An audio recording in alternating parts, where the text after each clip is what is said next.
Hola, ¿cómo están? Buenos días. Continuamos con las clases, chicos. El día de hoy vamos a ver impacto ambiental y un índice que es muy interesante llamado índice del planeta vivo. Entonces vamos a hacerlo mediante una presentación. Les comparto enseguida para que lo vayamos viendo.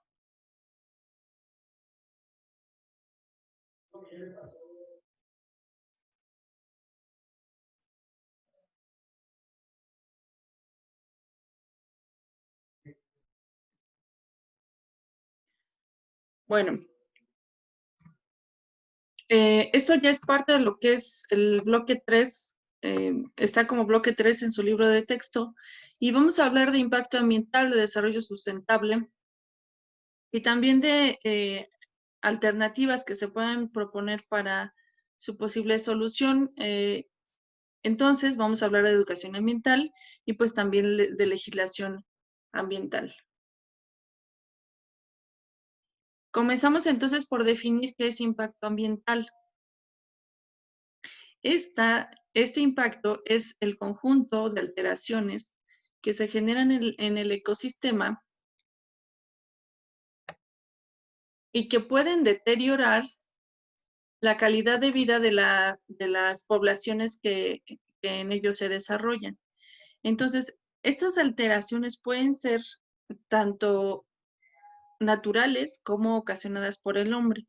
Normalmente entendemos el impacto ambiental como lo que nosotros realizamos y las consecuencias de esas acciones en el ambiente. Sin embargo, también hay fenómenos naturales que tienen impacto ambiental, como por ejemplo los huracanes, el cambio en el clima, los incendios que sean de manera natural, los terremotos también pueden ser, erupciones volcánicas, inundaciones, que alteran también a los ecosistemas y que también pueden provocar el deterioro en la calidad de vida de las poblaciones. Cuando hay este tipo de fenómenos, generalmente hay un desplazamiento o una reubicación de poblaciones cuando el impacto, perdón, es muy grande. Pero decíamos, pues también es ocasionado por el hombre, por nosotros, por todas las actividades económicas que realizamos. Bueno, este impacto ambiental se clasifica de acuerdo a su efecto en el tiempo en los siguientes. Puede ser temporal si no hay consecuencias mayores y el ecosistema en el cual ocurrió ese impacto se puede recuperar en el corto plazo. Por ejemplo, hablemos de un incendio local y que sea muy pequeño. Después de que ocurre las especies vegetales pueden volver a crecer e igualmente la fauna después llega a poblar ese ambiente. Puede ser reversible entonces si su recuperación si se puede recuperar en el corto, mediano o largo plazo, pero no necesariamente puede regresar a su estado original. Puede ser irreversible cuando ya sea imposible revertir el daño, es decir, no regresa a su estado original. Hablemos, por ejemplo, del accidente nuclear que hubo en Chernobyl. Hasta el momento ha sido irreversible. Toda la zona que se quedó afectada no ha sido posible que regrese a como estaba anteriormente. La radiación puede tardar muchísimo tiempo, años, incluso a veces se habla de cientos de años que puede permanecer. Entonces, las zonas donde hay este tipo de accidentes no regresan a su estado original. Otro tipo de clasificación es el persistente. Entonces, en este tipo de impactos es constante y a largo plazo, es decir, no se revierte el daño. Y va de la mano con el anterior, ¿no? Con el irreversible, dado que el impacto persiste, es decir, permanece a lo largo del tiempo. Bueno, pero ¿cuáles son entonces los impactos ambientales que sí son generados por el ser humano? Pues la pérdida y alteración de los ecosistemas, la pérdida de biodiversidad. Ahorita lo vamos a ver en el índice propiamente que se creó para ello, pero se habla de que tenemos la diversidad biológica está bajando dramáticamente, de tal manera que ahorita tenemos aproximadamente el 50% de lo que teníamos hace 50 años. Como ustedes saben, pues la contaminación que se genera de agua, suelo y aire, pues que sí la ocasionamos nosotros. Otra también puede ser ocasionada por fenómenos naturales como erupciones, por ejemplo, pero la gran mayoría lo ocasionamos nosotros como especie. El cambio climático global, aunque se habla también que puede tener causas naturales, pues se ha disparado a partir de 1950, que coincide con el fenómeno de la revolución industrial. Entonces, por esa razón, es un impacto ambiental que se considera que se generó por el ser humano. El adelgazamiento de la capa de ozono, como ustedes saben, que se ocasiona precisamente por todos esos gases que se generan de la industrialización. Y por la disminución de la disponibilidad de agua potable, nosotros alteramos el ciclo hidrológico.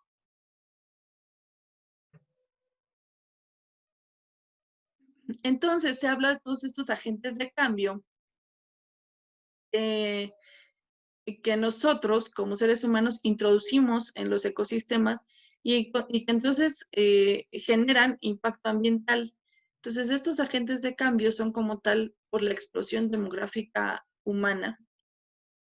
Nosotros ya estamos sobrepoblando el planeta.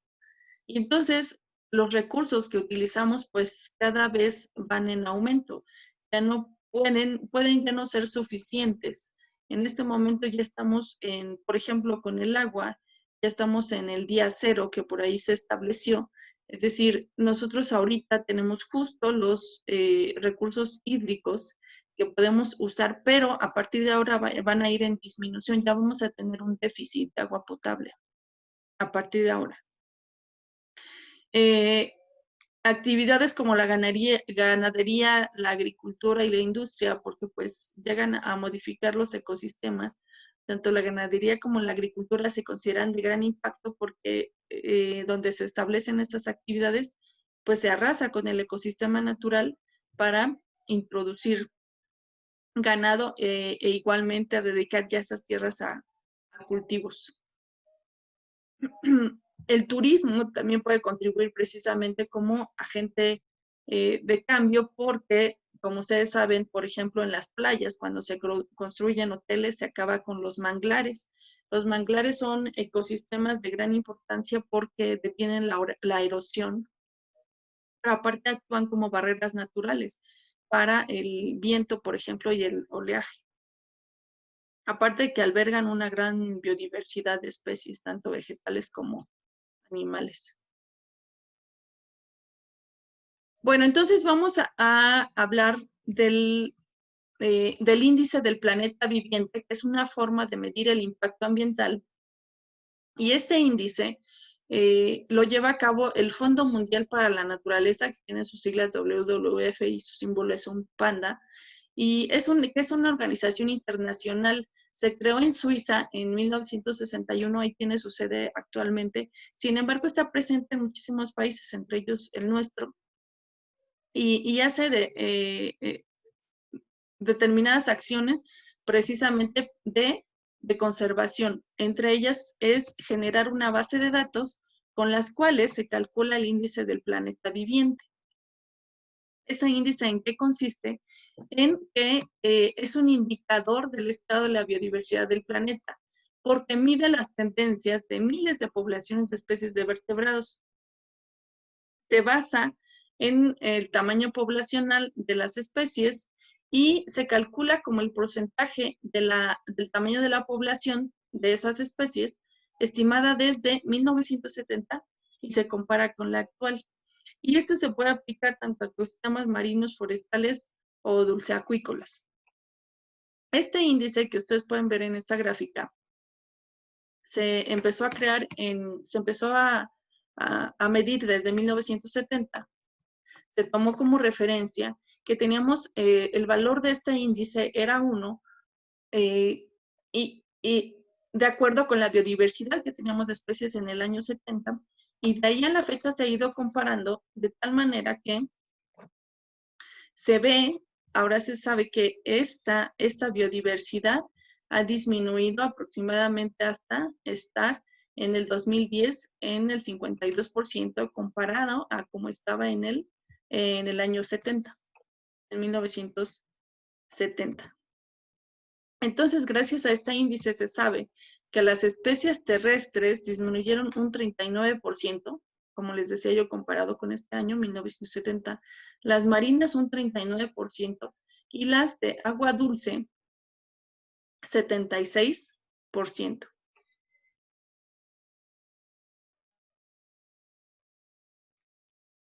¿Por qué se da esto? Pues por muy diferentes grupos por diferentes amenazas, dependiendo del grupo taxonómico del que hablemos.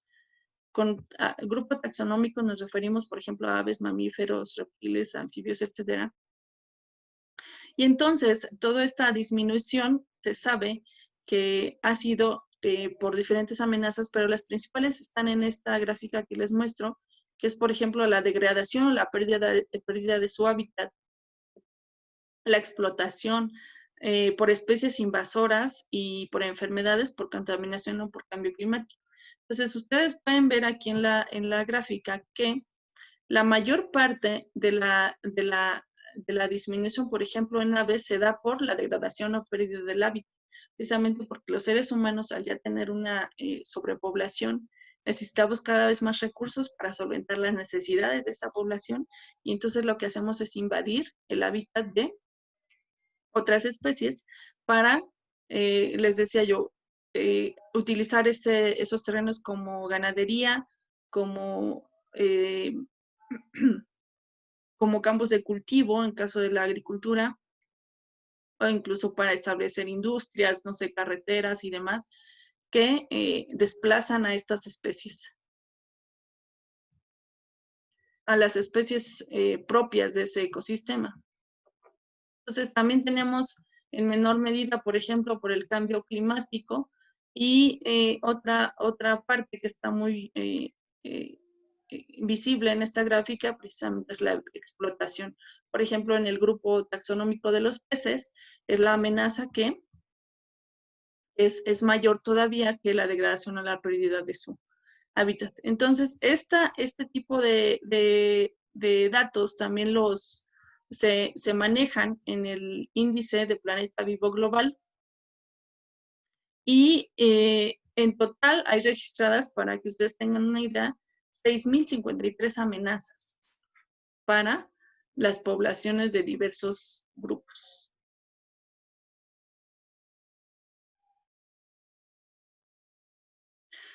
Sería todo entonces por la clase de hoy. Realicen por favor su actividad rúbrica que está relacionada con la clase y me envían su evidencia, por favor. Gracias y nos vemos el día lunes.